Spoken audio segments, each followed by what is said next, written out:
Hello friends, welcome back to our channel Learn with Nishman. So today we are going to start with exercise 5.1. Okay, that is going to be our topic for today. Earlier I have done the intro of chapter 5th, that is arithmetic progression. Okay बच्चे, अब हम start करते हैं इसी chapter की exercise.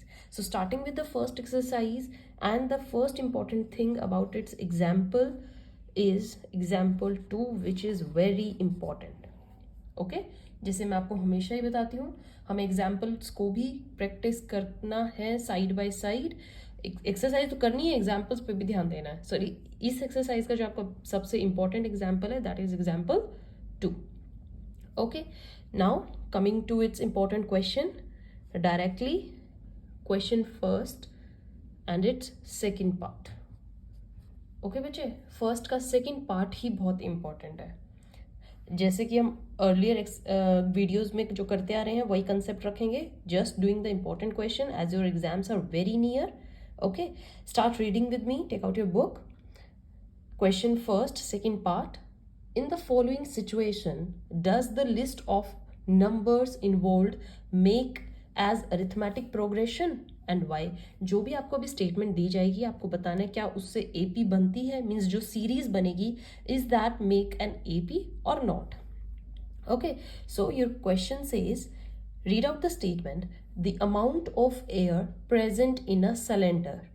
जो भी amount है एयर की सिलेंडर में, when a vacuum pump removes 1/4 of the air remaining in the cylinder at a time.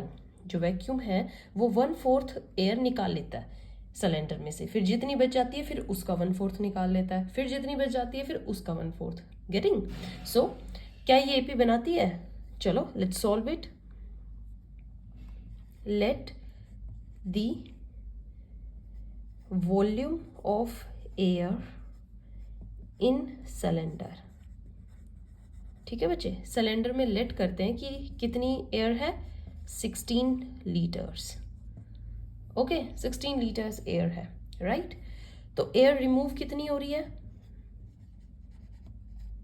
Air remove कितनी हो रही है? 1/4 ऑफ जितनी एयर प्रेजेंट है, लगा लो आप 16 है ना. सो 1/4 ऑफ 16 क्या आएगा?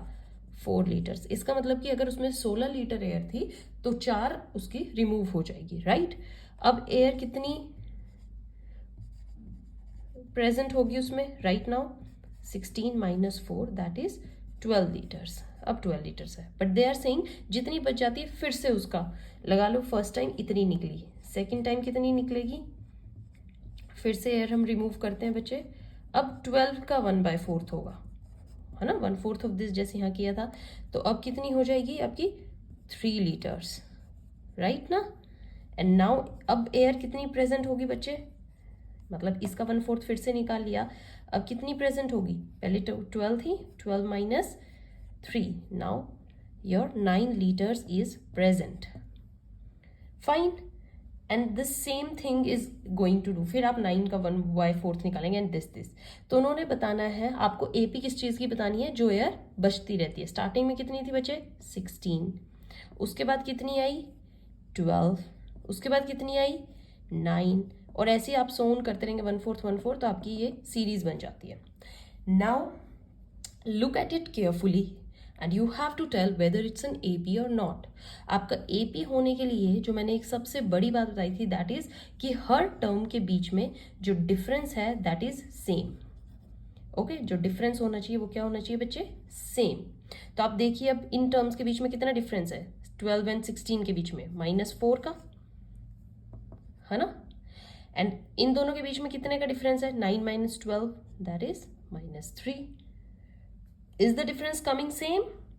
No, not at all. So, since the difference is not same, D is not same. That's why it is not an AP. ये AP नहीं है. Perfect बच्चे. This is your first question, second part. Now, the next important part is part 4th. of same question. First का ये आपका part 4th very very important. Okay, read it with me बच्चे. the amount of money in the account every year when rupees 10,000 is deposited at compound interest at 8% per annum. मतलब आपका compound interest कितना लगता है 8%, कितने पे 10,000 आपने जो रुपीज़ थे वो स्टार्टिंग में डिपॉजिट करवाए थे. फाइन बच्चे, तो आपका कंपाउंड इंटरेस्ट क्या होता है, टाइम के साथ इंक्रीज होता रहता है ना. सो लेट्स डू, स्टार्ट करते हैं बच्चे. सॉरी, योर ओरिजिनल अमाउंट कितनी थी आपकी बच्चे,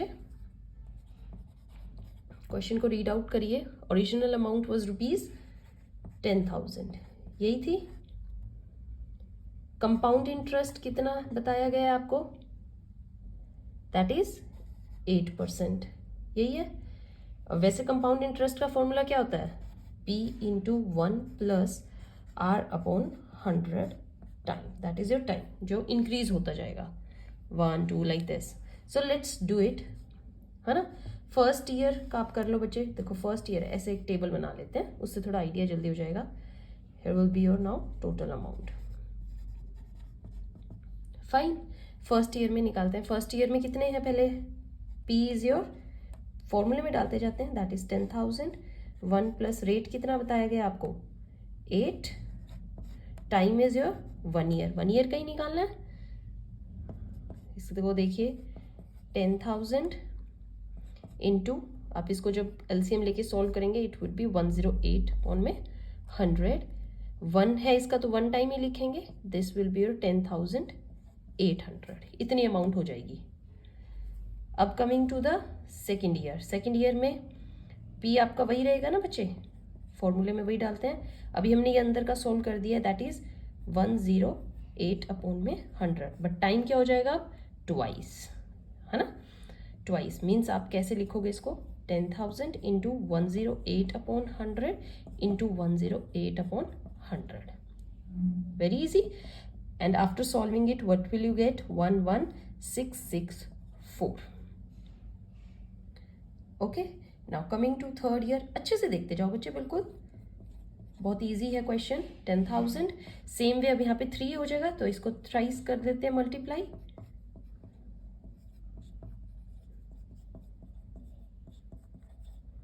अब क्या आ जाएगा आपका 12,597.12,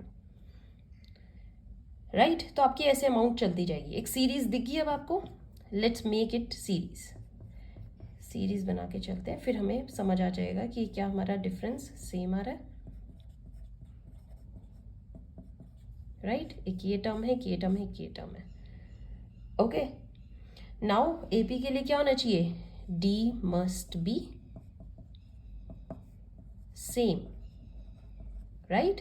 तो डी आप चेक करिए क्या सेम आ रही है. फर्स्ट टर्म में आपकी डी कितनी आ रही है, this minus this, I think it's 864, yes, right. और जब आप इसमें से इस टर्म को माइनस करेंगे यहाँ पर क्या आएगा आपका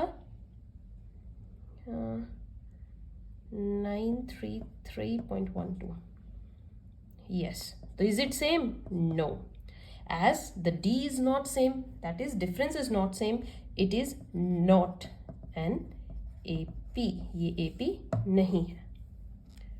ओके बच्चे, सेकंड पार्ट आपको कर दिया है मैंने, फोर्थ पार्ट आपका करवा दिया है. दोनों इंपॉर्टेंट है, प्रैक्टिस कीजिए. ऐसी कोई भी स्टेटमेंट आ जाएगी उससे बस एक सीरीज बना लीजिए and then check that series if that is there difference is coming same और not. Okay, now next important question of exercise 5.1 is your question number 4. Fourth question बहुत इंपॉर्टेंट है बच्चे, और फोर्थ का जो डायरेक्ट आपका पार्ट इंपॉर्टेंट है that is 11th part. सारे पार्ट्स को भी छोड़ दीजिए, डायरेक्ट लास्ट के पार्ट्स पर आ जाइए, यही बहुत इंपॉर्टेंट है. ओके, तो आपका क्वेश्चन क्या कहता है, which of the following are APs and if they form a AP find D and write the 3 more terms. Okay, next 3 more terms भी बतानी है आपने. सेकेंडली आपको इसका डी भी बताना है, डिफरेंस कितना होगा, राइट. ये तो हमारा चुटकी का खेल है ना. लेट्स टेक द, आपका जो क्वेश्चन 11 क्या कहता है, that is a square, A cube, A power 4 and it's like that. यही है बच्चे, लेट्स डू इट. डिफरेंस निकाल देते हैं, सबसे इजी. लेट इसको d1 दे देते हैं, इसका डिफरेंस d2, तो d1 कैसे होएगा a2 माइनस a, दोनों में क्या है a कॉमन आ रहा है, a माइनस 1, इन दोनों के डिफरेंस हमारा ये आया। चेक करते हैं क्या नेक्स्ट टर्म में भी सेम डिफरेंस है, अगर सेम होगा तो ऑब्वियसली ये a भी बन जाएगी, a cube minus a square, common क्या आ रहा है a square a minus 1। Can you see the difference, is that same? No, just because power, यहाँ पर पावर सिंगल है, that is why d is not same, d same है ही नहीं बच्चे, and since d is not same it is not an AP। तो हमारा question यही खत्म हो जाता है, अगर d सेम होती ये AP हो जाता और AP होते तो हम इसकी नेक्स्ट 3 टर्म्स निकाल देते। Very easy, right? Now moving to the next part बच्चे, next very important part is your 12th। After 11th come directly to the part 12। Okay, next question क्या कहता है आपका, √2, √8, √18, √32 एंड दिस। घबराना नहीं है रूट देखकर ही क्या आ गया and how we are going to solve that, very easy. Let's do the same procedure taking d1 निकाल लेते हैं बच्चे, इन दोनों का डिफरेंस दैट इज √8 माइनस √2, है ना। अब आप देखो ये √8 को हम कैसे सिंपल टर्म्स में लिख सकते हैं, देखो इसका फैक्टराइजेशन कर दीजिए, 2 4 ज़ा 2, 2 ज़ा 2, 1 ज़ा। ओके, पावर को ये मैं आपको फॉर जनरल आपकी नॉलेज के लिए बता रही हूँ, हम कैसे इसको ब्रेक कर सकते हैं। दो जब पेयर होता है उसको सिंगल लिख लीजिए और जो एक नंबर रह जाता है उसको रूट में लिख लो। तो √8 को हम ऐसे भी लिख सकते हैं 2√2, तो राइट इट 2√2। मैंने जस्ट इसको रिप्लेस कर दिया ये लिख के, एंड द सेम थिंग आगे ये, है ना। तो 2√2 minus √2 gives you, this is 2, this is 1, कितने बच जाएगा सिंगल, दैट इज √2, है ना।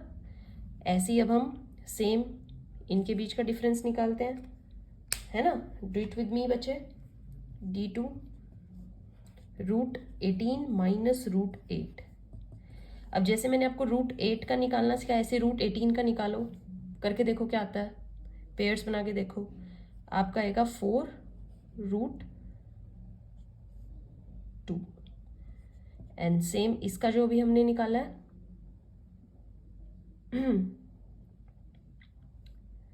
हाँ जी करके देखिए बच्चे, I think 3√2 and this is 2√2। अभी भी डिफरेंस कितना आएगा, 3 माइनस 2 दैट इज √2। इसमें भी डिफरेंस सेम आया है ना, सेम ही आया ना बच्चे, तो मतलब आपका डिफरेंस सेम आ रहा है। As the d is same, तो आपकी क्या हो जाएगी, sorry, d is same, it is an AP। ये क्या है बच्चे, AP है। और जब आपकी AP, आपका क्वेश्चन क्या कहता है, you have to find next 3 terms also, next 3। तो अभी आपको कितनी टर्म्स दे रखी है, 1 2 3 4, है ना, 4 टर्म्स दे रखी है। तो अभी आपको 5th टर्म निकालनी है, राइट, यही निकालनी है ना। 5th कैसे होएगी, जो भी 4th टर्म है उसमें d प्लस कर दो, यही है बच्चे। 4th टर्म क्या थी आपकी लास्ट, √32 प्लस d कितना आ रहा है आपका, √2, यही आ रहा है ना।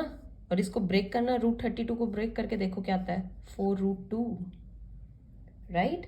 4√2 प्लस ये √2 you will get √5, sorry 5√2। Okay, इन दोनों को प्लस करेंगे तो ये आपकी 5th टर्म आ गई।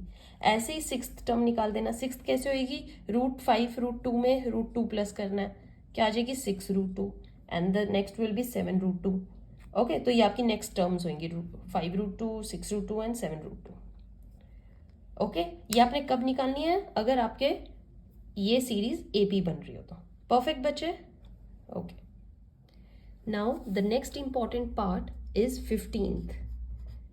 क्वेश्चन नंबर 4th का ही बच्चे आपका 15th पार्ट भी बहुत इंपॉर्टेंट है, राइट। एग्जाम्पल मैंने आपको बता दिए हैं, अब मैं आपको क्वेश्चन वाइज करवा रही हूँ जो इंपॉर्टेंट पार्ट है विदाउट वेस्टिंग टाइम।